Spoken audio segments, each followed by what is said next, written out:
1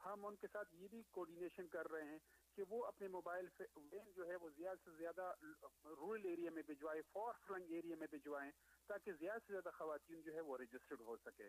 مبصرین کا کہنا ہے کہ خواتین حصول کے عمل کو سہل بنانا چاہیے۔ محمد اشتیاق، وائس آف امریکہ، اسلام آباد۔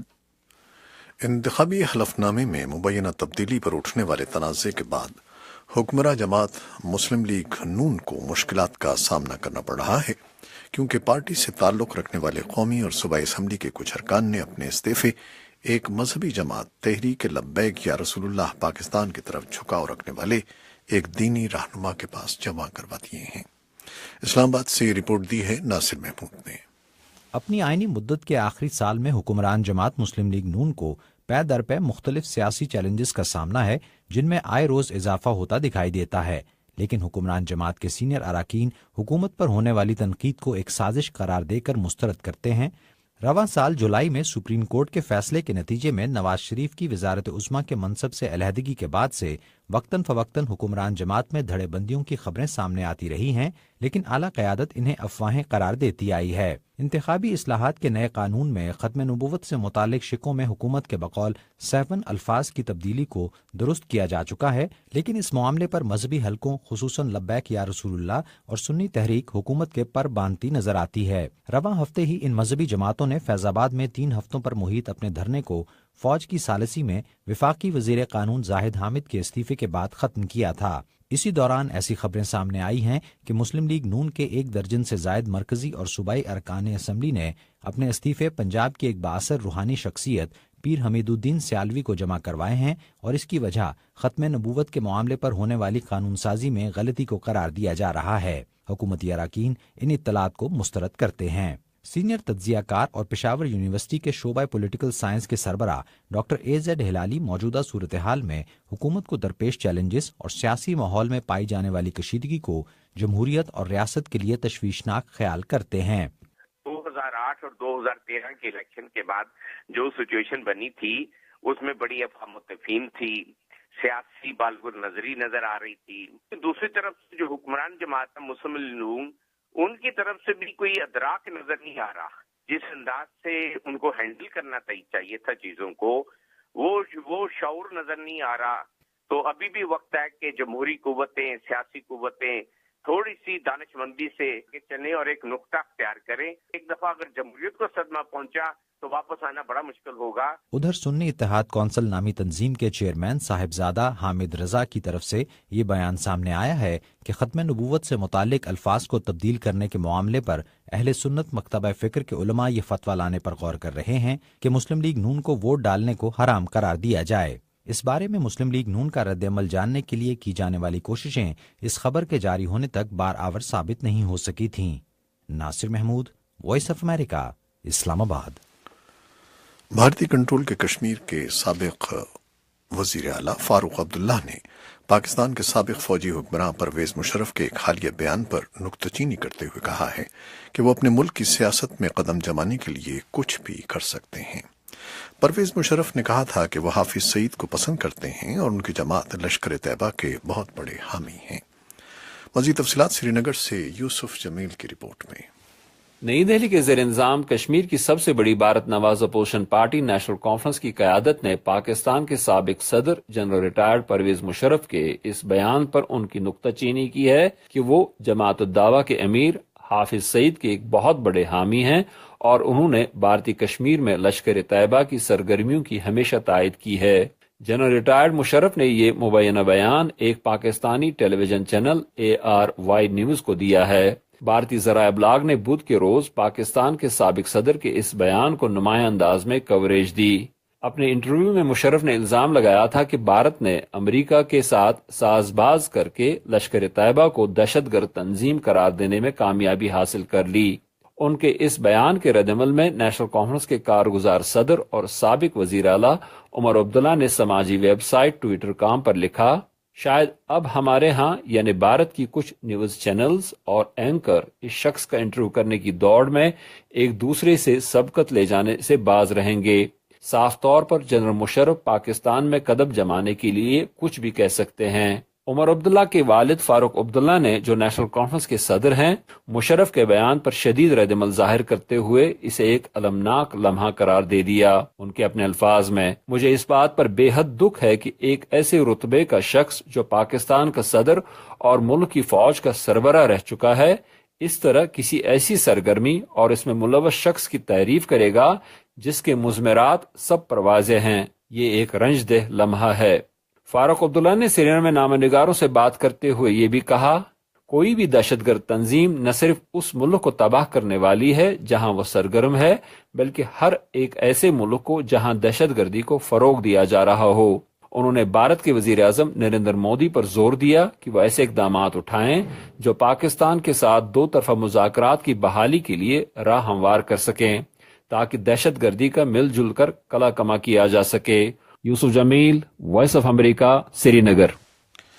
بھارت کی وزارت داخلہ نے میڈیا کی ان رپورٹس کے بعد کہ دہلی میں قائم تہاڑ جیل میں کچھ کشمیری قیدیوں کو تشدد کا نشانہ بنایا گیا تھا اور ان میں سے کئی ایک زخمی ہو گئے تھے، جیل کے ڈائریکٹر جنرل سے تفصیلی رپورٹ طلب کی ہے۔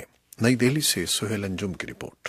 مرکزی وزارت داخلہ نے ان میڈیا رپورٹوں کے تناظر میں کہ دہلی میں واقع تہاڑ جیل میں کشمیری قیدیوں پر حملے ہوئے ہیں جن میں بہت سے قیدی زخمی ہو گئے، جیل کے ڈائریکٹر جنرل سے رپورٹ طلب کی ہے۔ وزارت داخلہ نے انہیں ہدایت دی کہ وہ جتنی جلد ممکن ہو رپورٹ دیں اور مذکورہ واقعہ اور اس کے بعد کی گئی کارروائیوں کی تفصیلات پیش کریں۔ وزارت داخلہ نے دہلی کے لیفٹیننٹ گورنر انل بیجل سے بھی کہا کہ وہ انتہائی سیکورٹی والی جیل میں حفاظتی انتظامات کا جائزہ لینے اور ضروری اقدامات کے لیے متعلقہ انتظامیہ کو ہدایت دیں۔ ابتدائی اطلاعات کے مطابق 3 قیدیوں کے پاس ممنوعہ اشیاء پائی گئیں اور جب جیل حکام نے وہ اشیاء حاصل کرنے کی کوشش کی تو قیدیوں نے مزاحمت کی جس پر جھگڑا ہو گیا۔ انگریزی اخبار milligazette.com نے زخمی قیدیوں کی تصویروں کے ساتھ شائع ایک رپورٹ میں الزام عائد کیا کہ ان قیدیوں کو جسمانی اذیتیں دی گئی ہیں۔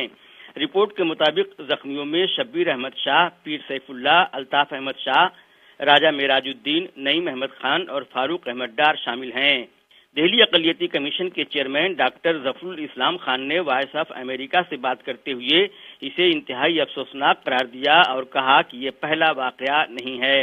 سابرمتی ہم جیل جو احمد آباد میں اس میں اس سے بڑھ کر حملہ ہوا ہے اور آرسر روڈ جیل جو بمبئی میں اس میں بھی اس سے بڑھ کے حملہ ہوا ہے۔ تو یہ جو ہے اس میں پولیس، آئی بی ان سب کی ملی بھگت رہتی ہے۔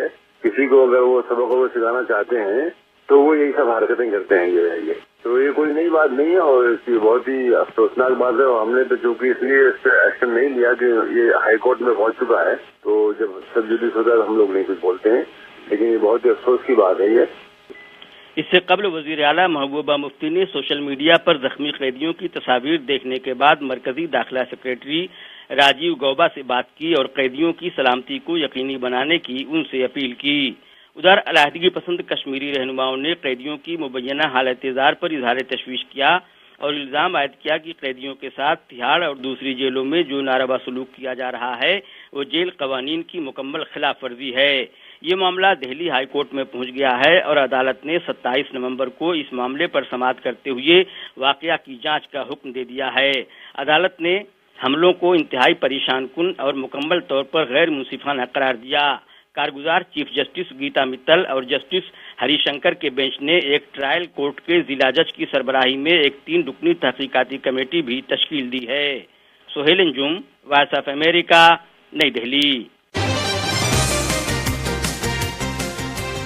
داعش نے جب شام کے اندر جگہ بنائی تو ایران نے اپنے اثر و رسوخ سے افغانستان جیسے پڑوسی ملکوں سے شیعہ رضاکار جنگجو حاصل کیے اور انہیں شام بھجوایا۔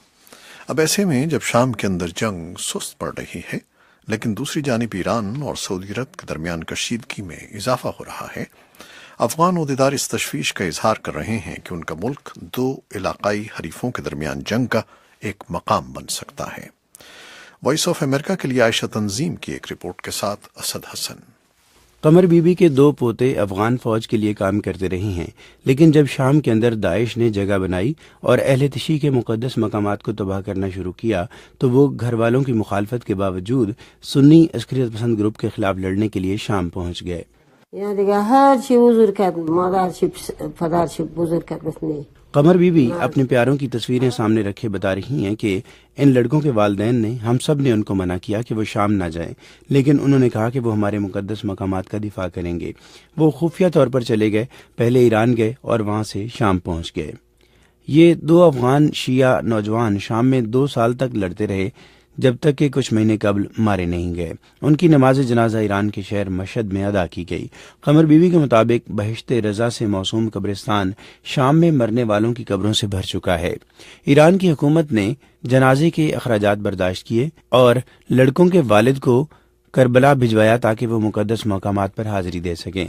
قمر بی بی کو نہیں معلوم کہ ان کے خاندان کو اس کے علاوہ کسی طرح کی مدد ایران نے فراہم کی ہو، لیکن وہ اب بھی ایران میں مقیم ہیں۔ ایران نے اپنا اثر و رسوخ افغانستان کے اندر شیعہ کمیونٹی پر استعمال کیا ہے اور اس طرح کے ہزاروں رضاکاروں کو نیو یارک ٹائمز کی رپورٹ کے مطابق تربیت دے کر شام بھجوایا ہے۔ ایک بااثر مقامی سیاستدان اسماعیل خان اس بات سے اتفاق کرتے ہیں۔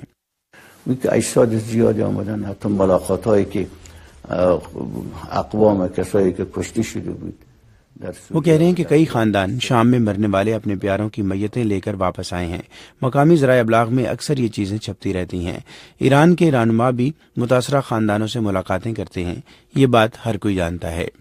اب جبکہ شام کے اندر جنگ سمٹتی نظر آ رہی ہے اور ایران اور سعودی عرب کے درمیان کشیدگی بڑھ رہی ہے، افغان عہدیدار اس تشویش کا اظہار کر رہی ہیں کہ ان کا ملک تہران اور ریاض کے درمیان پراکسی وار یعنی دوسروں کی جنگ کا میدان بن سکتا ہے۔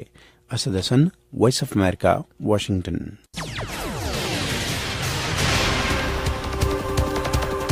ویب سائٹ اور ریڈیو پر ابھی ہمارا یہ نشریہ جاری ہے۔ فیس بک لائیو سے آپ سے اجازت لیتے ہیں۔ اللہ حافظ۔